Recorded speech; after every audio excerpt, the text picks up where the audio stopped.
झारी के झाजी में बिछावा कवन बाबा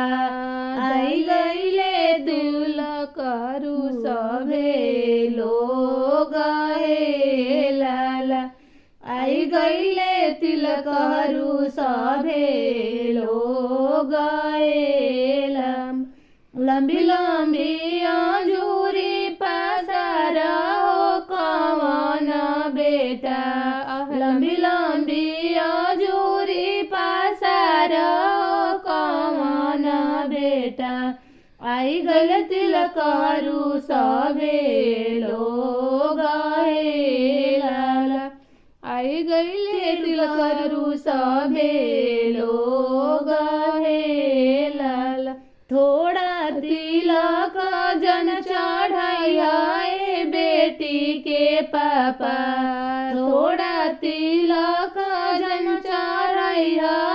बेटी के पापा लंबी हाई जता हमारा हे लाला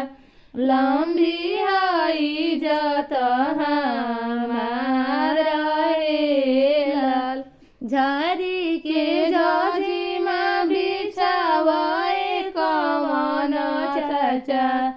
आई गल तिलक हरू सभे लोग हे